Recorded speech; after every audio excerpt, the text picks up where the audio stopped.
So much has changed here over the years, and sadly, this sign is now derelict. I know. I mean, it's extraordinary to think that after 6 years, Penguin Island is no more.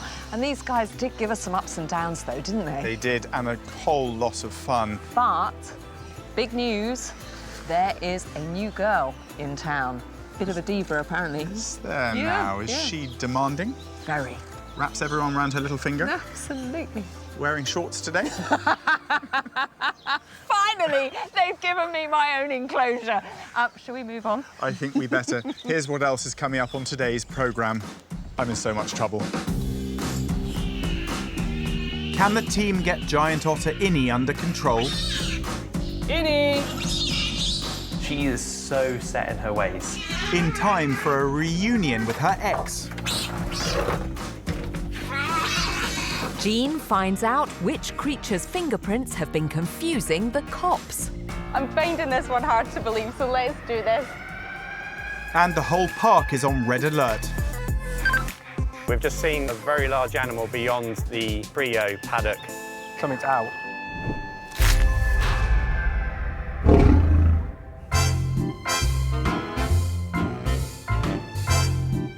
First, over in Animal Adventure, there's a new arrival who's really making herself heard. Bringing new life to an old enclosure. If you're going to want to put a superstar in there, by goodness, she's taken that mantle. She's over a meter's length worth of trouble. She growls and barks. Meet Innie the giant otter. 25 kilos of muscle and attitude. Head of Animal Operations Darren is delighted with this charismatic new character. She's an amazing animal. Everybody falls in love with her straight away. But Graham, head of Animal Adventure, knows she's a right madam. She will tell the keepers exactly what she wants. I think she's a proper little troublemaker. Giant otters originally come from South America and are endangered in the wild. But don't be fooled by the cute and furry exterior. These predators are so powerful and dangerous, they're classified as a Category 1 carnivore, alongside lions and tigers.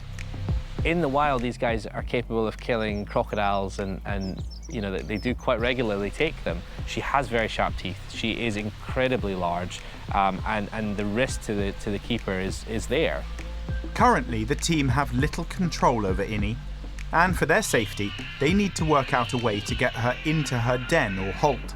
She is a very fussy eater. There's certain things that she does not like at all. She tells them what fish she doesn't like. She picks it up and throws it away. She is just an absolute little madam. To try and get Innie to comply, head keeper John's been trying to work out exactly what's on this prima donna's rider. Obviously, Innie already has her favourite types of fish, but she also has the favourite part of the fish. She actually always eats the head first. While Innie would eat catfish in the wild, this fusspot's favourite is African tilapia. Using this new discovery, Keeper James takes over for the unenviable task of teaching Innie to come in when she's called. She'll get a tilapia only if she obeys. She is so set in her ways. If she doesn't want to do something, no amount of fish on this earth will convince her to do it. Innie! Hey! No, let's go inside. We're going in. First things first, we're going to open up the sliders.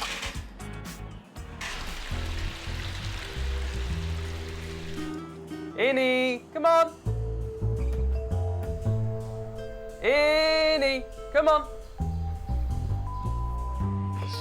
Innie! This long, continuous scream is, I'm hungry, feed me. I can hear you, feed me. But obviously we need her to come in here so I can feed her, so she needs to figure that out.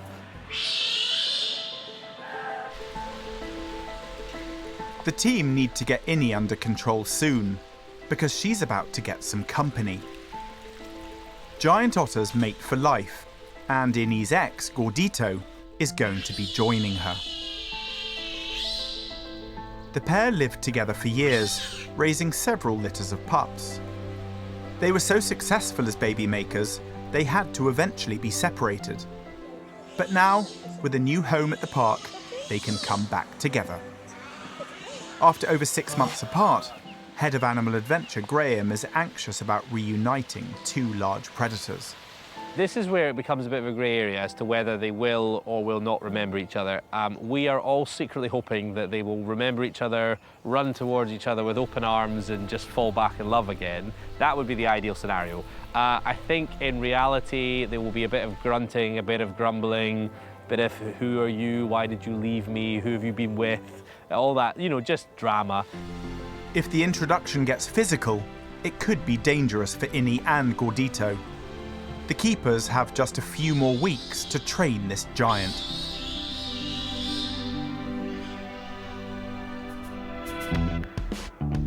Now, if we're talking superstars, Innie's got some serious competition on her paws.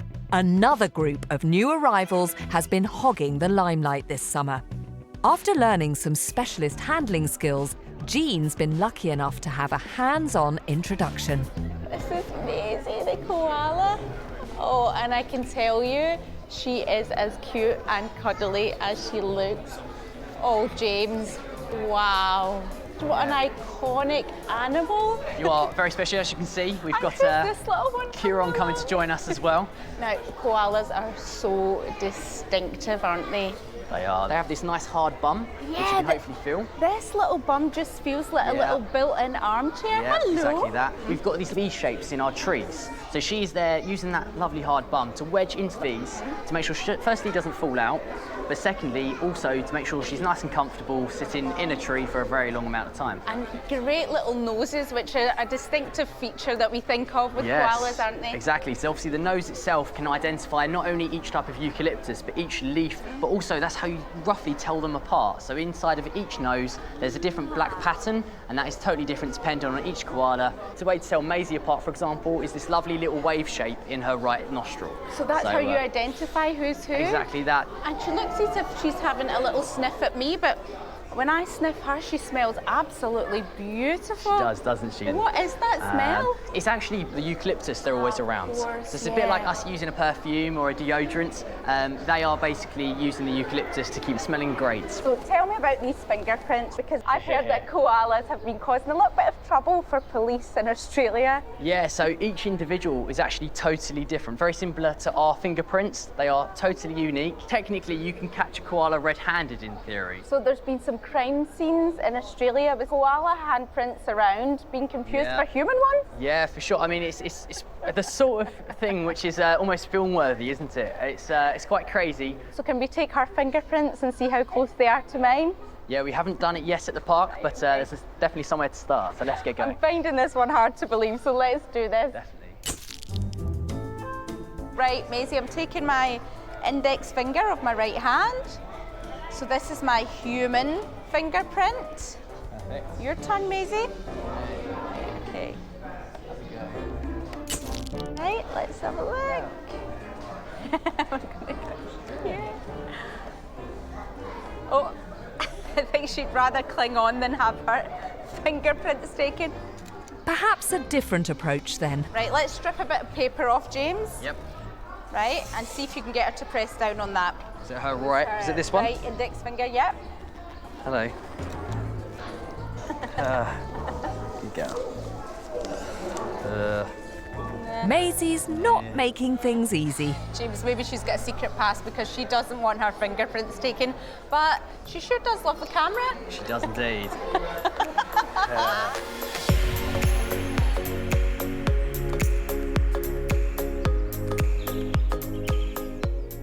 It is astonishing, isn't it, to think of those sort of actually quite fearsomely clawed paws have fingerprints so similar to our own. I think it's my favourite koala fact so far. It's brilliant. It is absolutely brilliant. And the fact that the police actually get confused when they're dusting for fingerprints. Is it koala? Is it human?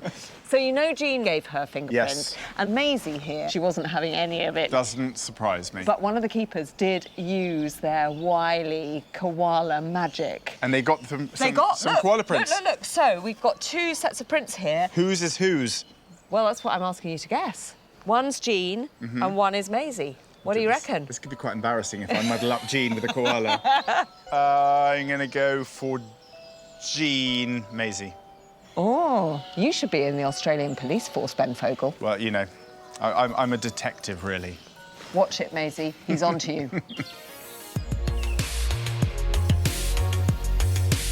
For over 50 years now, the park has been home to some of the most dangerous predators on the planet. Making sure all the animals and visitors are safe is a huge undertaking. Nowhere is that more important than in the carnivore section. It's first thing in the morning. Before the park opens, Head of Safari John and Keeper Caleb are leading the routine head count in the carnivore section. This is how we start every day at the park. We go through, check all the fences, check all the animals, make sure everything's secure. 3-metre-high steel perimeter fences secure the park's 56 dangerous Category 1 predators. We can see the 3 tigers, so Sundari's in the back paddock, Yana's in the front paddock, and then we've got Red in front of us. So all the fence lines are secure, I've seen that. They're all bright-eyed, looking at us, and they all seem very fit and healthy this morning, so I'm happy to say that it's safe in tigers. At the other end of the trail, 8 wolves need to be accounted for. Usually moving in packs, this morning the wolves are scattered around Wolf Wood. But just as Caleb is satisfied that the big cats are set for the day... Buster, Buster, Buster, this is line 2. We've just seen a very large animal beyond the trio paddock in the no man's land. Over. This emergency call sign means only one thing. Something's out.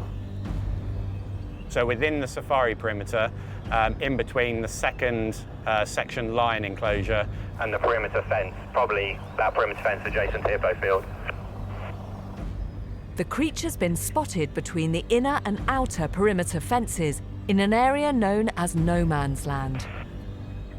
On hearing the call sign, the whole park goes into lockdown. Everyone on site moves inside. So everyone we know where our team are, just in case the animal comes to us. With all the staff indoors, it's a tense wait. The carnivore team must now urgently account for all their charges. Come in. Yeah, I'll get you caught that. We're just heading into walls now to have a look to see if we've got all the wolves here. Where are you? Check. We are 3rd section, and all the lions are accounted for down here, and all of 2nd and tigers are accounted for. Do you want us to head through to hyena and cheetah, and then be there on standby to give you a hand in wolves? Yes, please, Caleb. We'll check here now. Thanks. Yeah, I'll come through and I'll obviously look in no man's land on my way around. Yeah, perfect. Thanks, Caleb. It's absolutely terrifying at this stage because obviously if an animal's out, it's scared, frustrated, and it could be potentially dangerous. And also, we've got to try and locate it and get it back to where it needs to be as quickly as possible. So yeah, I'm really apprehensive and worried because I want to make sure that this animal's okay. Also, every member of staff. So yeah, it's really nerve-wracking. John and Amy begin to count the wolf pack as they gather in front of the vehicle. Suddenly, a call is received from the perimeter fence.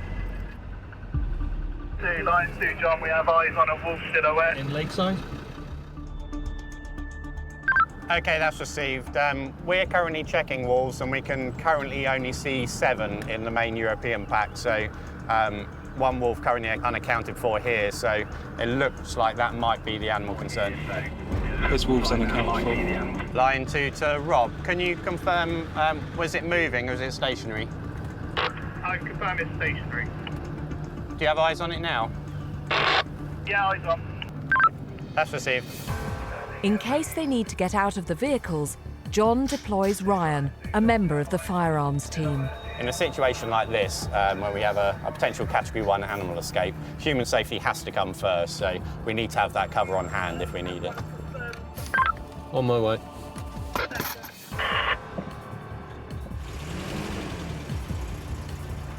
Oh my God. This is one of those situations where it's real, so obviously it makes me nervous. potentially the risk to someone, and this is why we train so hard and we work so hard, because we're trying to avoid issues like this. With confirmed eyes on the escaped animal, John catches up with Caleb to instruct a course of action. We'll probably go in with Ryan from second section into no man's land area through the gate. Yeah. We've got him as cover. What we'll probably try and do is get it back up towards here. And so if you open that up, so the animal can come back up here, and we'll hopefully be able to get it back through the gate. Okay, well, if you radio me when it's coming through, and I'll give you this. Okay. To get closer, John, Ryan and Amy have no choice but to approach the wolf on foot. I am worried for the wolf itself. I'm anxious for Amy and John going in with Ryan. This is a dangerous Category 1 carnivore. Right, Ryan, if you've got the firearms, Amy, can you find yourself a stick or something? Caleb knows just how vicious even an individual wolf can be. So these animals are incredibly dangerous. They've got a really powerful bite. So it's 1,500 pounds per square inch, which is, you know, more powerful than a lion or a tiger. They've got incredibly sharp teeth, and they've got really good stamina as well. So when they're out, potentially a very dangerous animal. Line 2 to carnivores, Rob. We are just about to enter through the gate into no man's land area. Can you keep us abreast of if the wolf moves, obviously with us entering the area? All received, John, will do. We actually don't know how injured or what state this wolf's in, so that's what makes it a very dangerous situation. Amy, if we just try and stay level with Ryan, if he needs to take a shot. Line 2 to line 6. The wolf is heading in your direction. Probably coming alongside your vehicle very shortly. Okay, thanks, John. We'll be ready. You can probably see us proceed up alongside the trio paddock. She's just run through that gap, so she should be right near the lock hut there. Can you see her? But there's no wolf to be seen. I can see no animal, so I suspect this is a drill, but I'm going to follow it through for the benefit of everyone else in the park. A wolf was never on the loose. The wolf is run back through, John. She's now contained in the wolf section. Brilliant, thank you very much. Line 2 to line office, stand down. The wolf is now back in its enclosure. We'll go in and do a final check to check they're all settled, but thank you, everyone. Everyone can stand down. Wolf is now back in its enclosure. Yay! That was an escape. Practice was not real, repeat, was not real. It was a rehearsal. Thank you very much. So, yeah, it was a drill, but obviously we didn't know that, and we just had to deal with everything that they expected us to do. Thank you very much for that. I've gone through the full range of emotions this morning, so I need a debrief, so I need to do that over a tea and biscuit. It'd be great.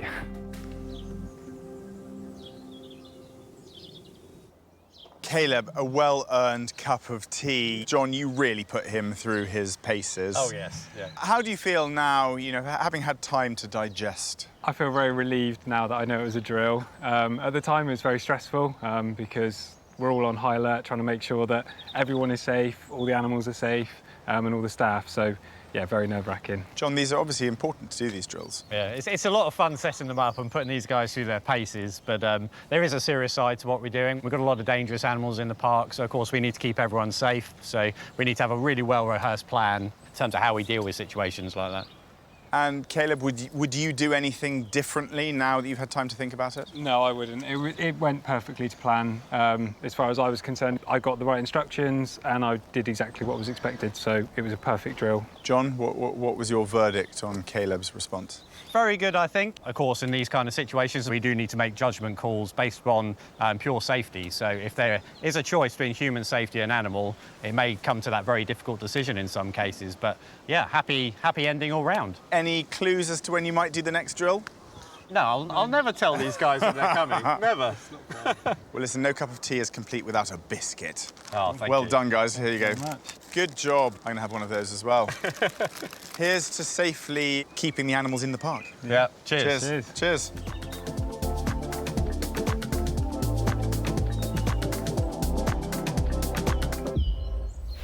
Back now to Innie the giant diva, I mean otter.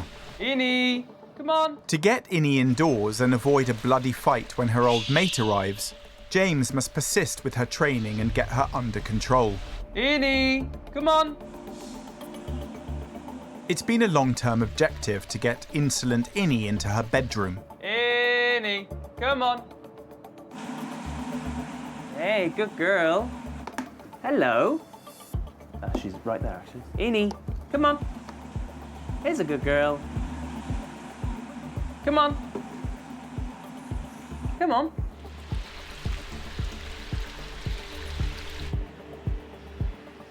Here's a good girl.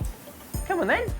Hey, look at that. Well done. At last, a breakthrough. Innie, come on. Well done. That was huge. That was really, really good. Close her in. In the nick of time, Innie's got it. So this just proves that she's super comfortable with coming up now. So noisy. What's that? Oh yeah, you shouted it. She's super excited. Okay. But will our prima donna be rolling in the hay when Gordito arrives? Or will she live up to her fearsome reputation?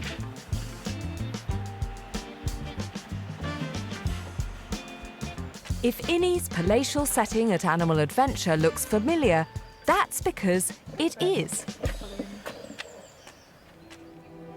It used to be Penguin Island. Over the years, keepers fought a relentless battle against outbreaks of avian malaria. In 2016, illness triggered by the disease claimed the lives of 25 much-loved Humboldt penguins. 2 years later, another outbreak decimated the colony, leaving just 6 survivors.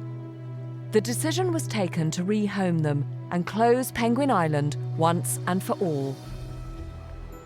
I went to catch up with devoted keepers, Lucy and Georgia.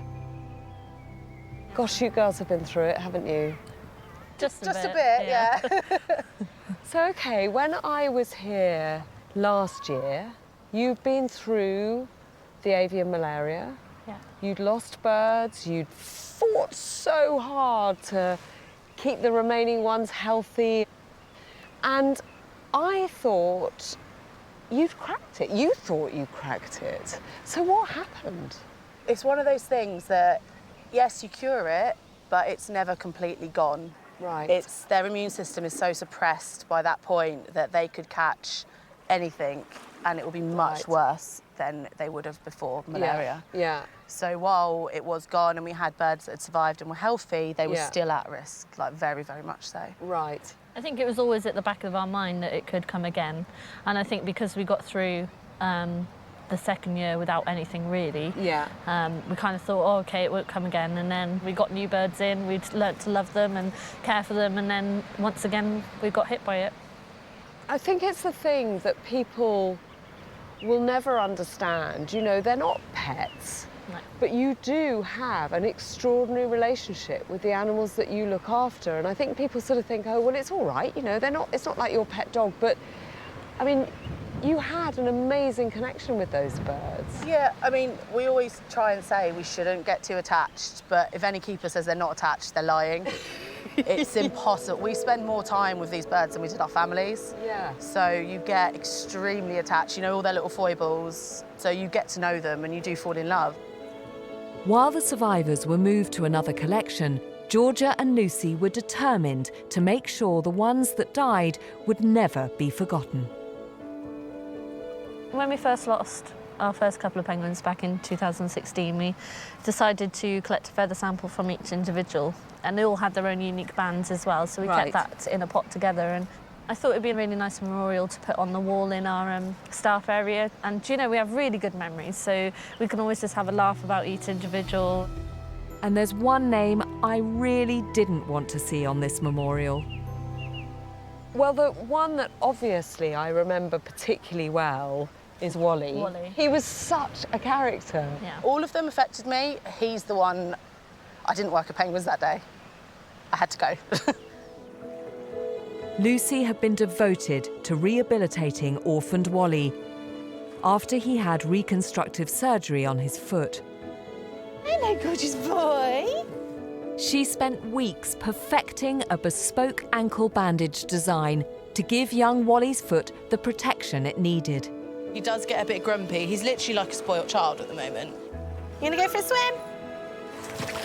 Doesn't look quite as graceful as all the other penguins because he can't really use that foot. He uses it to the best of his ability, but there's a lot more splashing going on.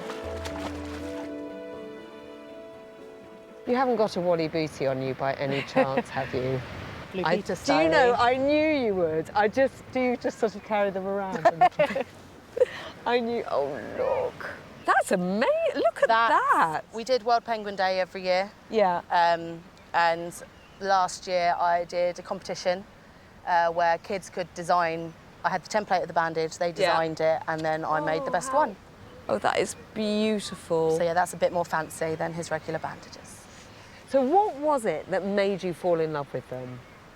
I always love animals with attitude. I've always loved it. The ones that give you a hard time, I think they're brilliant. Yeah. And penguins are just a big ball of attitude. Even the ones that love you, they're still got major attitude. Yeah. So they just make you laugh. That's a blooper, that is. They were glorious. Oh, they were amazing. And you looked after them so, so beautifully. And that is a beautiful memory of very special birds. Yeah.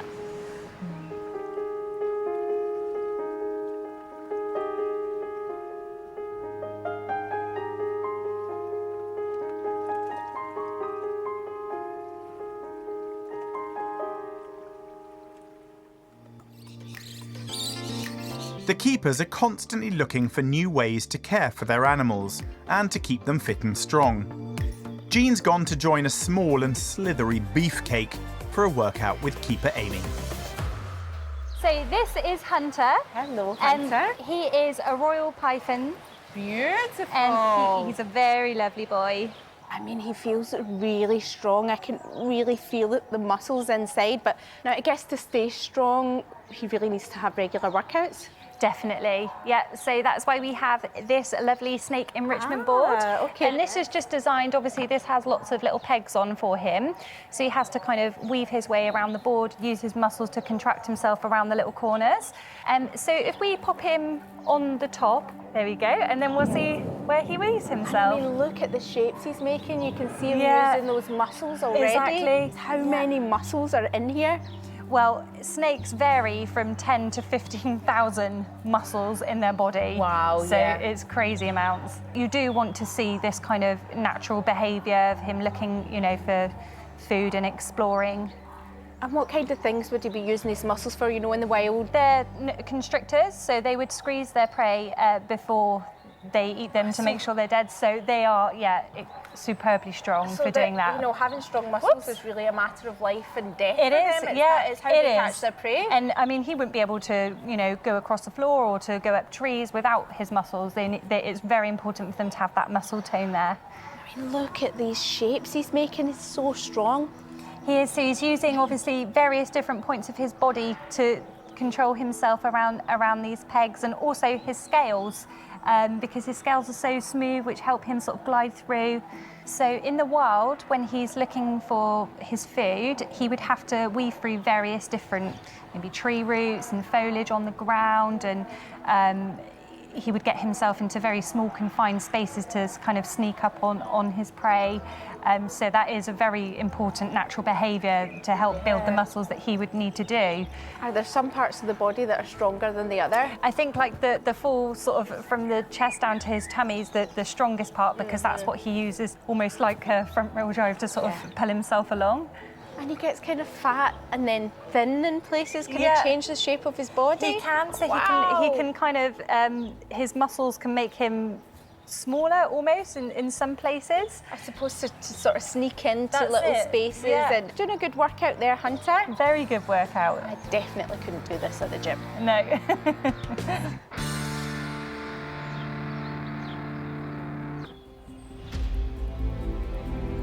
As a rare treat, Kate's heading behind the scenes in the house in search of an ancient connection with Australia. The arrival of the koalas sparked Longleat archivist Kate Harris's curiosity. How long Did the connection go back? Trawling the archives, Kate discovered numerous pieces of evidence that show the park's Antipodean connection began 400 years ago. I'm meeting her to find out more. Kate, it's absolutely lovely to see you. You've really uncovered some wonderful treasures which seem to indicate that there's been a very long connection between Australia and the house. Yes, we had some of the first kangaroos in Europe in 1795. Because the safari park didn't start until 1966. So this was long before anyone thought of having, you know, zoos or collections that people might see. Was this just a sort of... It's a private zoo. Where was it? At the Pheasantry, which is very close to the entrance to the safari park now. But the kangaroos were quite special. They were gifts from the Royal Menagerie. The kangaroos, gifted by King George III, are long gone. Today, the Pheasantry houses Safari Park HQ. Koala Creek is home to the park's new Aussie arrivals, which, as well as koalas, include 2 adorable wombats.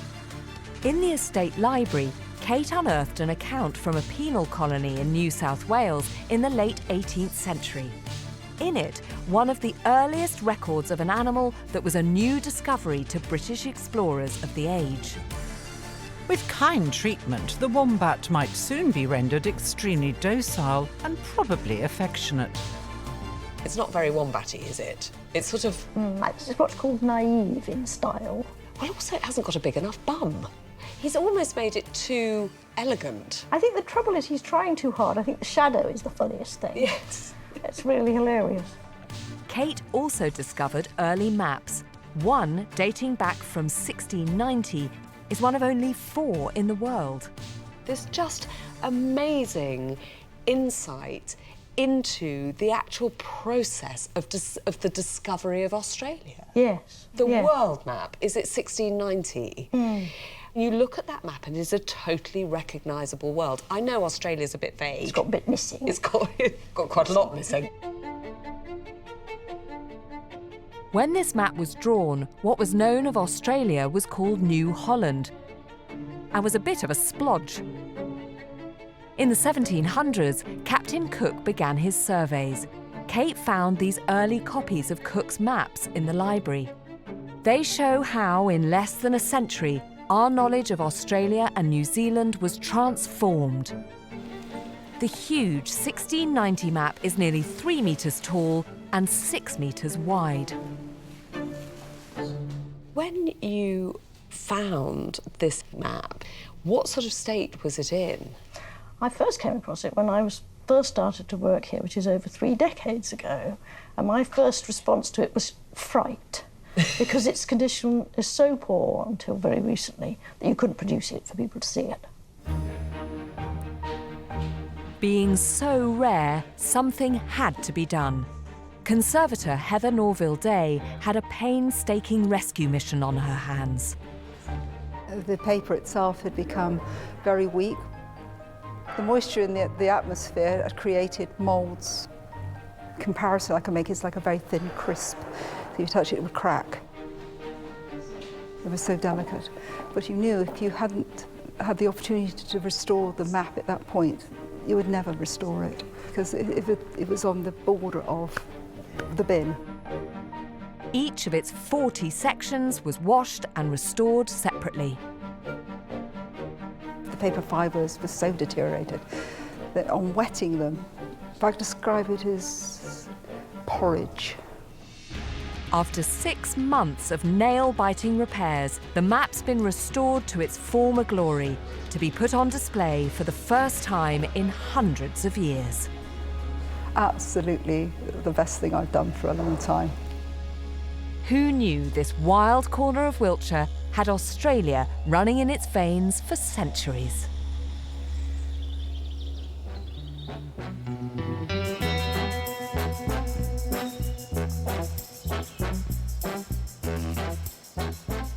Now, we all love a great romance, and there's one here that's been melting our hearts. Now, Tylo the Binturong wasn't having the best of times with his old mate. Yes, but then enter the gorgeous Adana. And it seems like this pair are set for domestic bliss. But could there be love in the air in another area of Animal Kingdom? Because Innie, the beautiful Brazilian giant otter, something's happening with her, isn't it? Well, her old flame Gordito is on his way. Woohoo! Will it be love or all-out war? Oh, let it be love. Gordito's arrival from Germany is now imminent. It's time to get Innie into her holt, but this mischievous madam's back to her old tricks.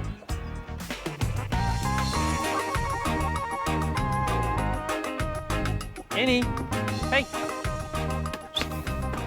Innie. Come on. Hey. Stop acting lazy. Come on, get up.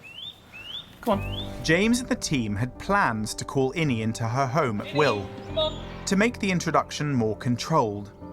Innie, But after some success, the training hasn't consistently worked. Today, she just won't budge. We were working toward getting her in any point of the day, but slightly heartbreaking. The training and the work that we put in hasn't really come to fruition. We're just going to have to work around her. That's just how it's going to have to go.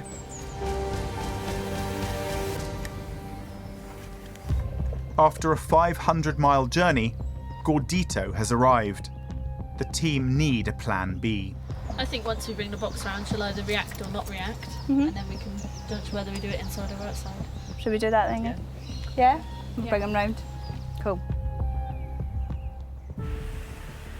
Giant otters are territorial, and though a social species, females can be particularly aggressive to intruders. The team decides to see if these giants recognise each other's calls and scents before releasing Gordito into Innie's space. Oh, hello. Okay. Oh, she had that. Because they have a history and they have a past, they should remember each other's vocalizations, which is what we're sort of hoping for. Everyone waits nervously for her reaction. Suddenly, Innie springs to life. And there's unmistakable chirping from the enclosure and the travel crate.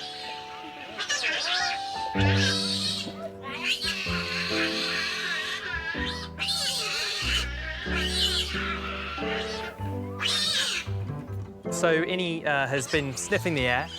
She let out a chirp, and the male has responded. So it looks like they've recognised each other. She's wanting to get to him, which is excellent, which is what we were hoping for. It's a spellbinding scene for team manager Kat. I just find it phenomenal that they recognise each other. She literally let out a vocalisation and that was it, bam! It is incredible. But what will the reaction be when Innie and Gordito finally come face to face again? Yeah, I'm thinking get him up there. We'll get the kickboards all ready. Yeah. We'll open this before we even bother opening the door, and then we'll open the door. It's not the most ideal plan, but it's the plan that we have. As the couple get closer, the calls get more frantic.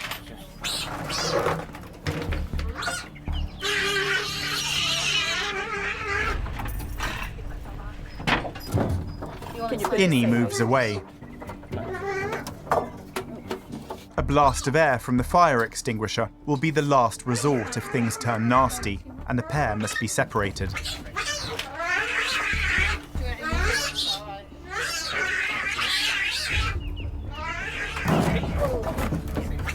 Right. Yeah, I'd go for it.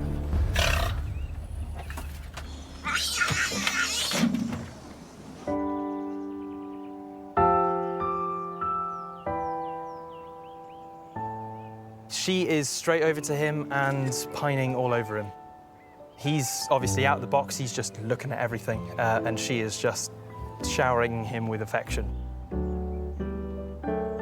Obviously, they're incredibly social animals, so it's also lovely to have Gordito in with her now. That was like the perfect meeting. It was absolutely incredible. My stomach was in my mouth for most of that, though, I must admit. It's like they've never been apart, and it's just stunning, actually, stunning. Oh, lovely. They're just pirouetting in the water, mimicking each other. It's just phenomenal.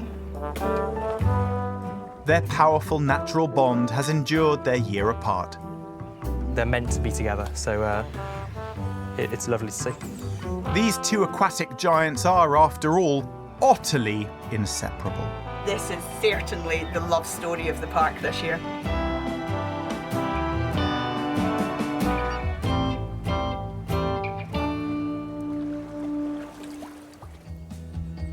Since then, loved-up Innie and Gordito have been getting on like a house on fire.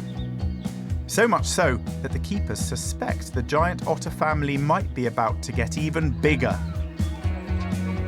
It's almost the end of the show, but we've popped up to catch up with James and news of Innie and Gordito. Hello, Innie. Are you hungry? I mean, I don't know what you think, Ben, but she's looking a little bit tubby, don't you think? I never comment on a girl's size. Very wise, very wise. But is she displaying any signs, apart from obviously being quite hungry? Shall I throw her some of this? Yes, just go for it. Here we yeah, are. yeah, nice bit of trout there. There we go. Nice. There we go. What's gestation? So the gestation is about 70 days. Okay. So we have overshot the first possible due date, but that was from the only time that I saw them breeding. So Right. I'm not here all the time. What? Oh, fishy chops? And if the breeding is successful, what happens to the pups? Obviously, they'll stay with the parents for around 2 years, and then they would be moved on to other collections. Now, excitingly, with giant otters, they're actually at a point where they can start reintroducing them into parts of the wild, which is just incredible. Already, one of their previous offspring are earmarked to go back to the wild potentially next year. So. Very, very exciting. Amazing. Yeah. So, I mean, they could still be contributing to the future of the wild population of these amazing animals. For sure, yeah, they're both coming up to 12 years old now, so they are getting on a bit, but it's not completely unknown for them to breed 14, maybe even 15 years old, so there's definitely a chance. There's definitely a chance. Oh, well, we'll keep all our fingers crossed, won't they? It's always lovely to hear that the old ones can still, you know, contribute. On that note, here's what's coming up on the next Animal Park. A koala's mating call veers off course. He actually flirts with helicopters. Just another day in the I've office. got a lot to learn. Hunting time They're off. for the wolf pack. They're always looking for when they can strike. And life hangs in the balance for an old favourite. She just stopped breathing. Please, not another tiger.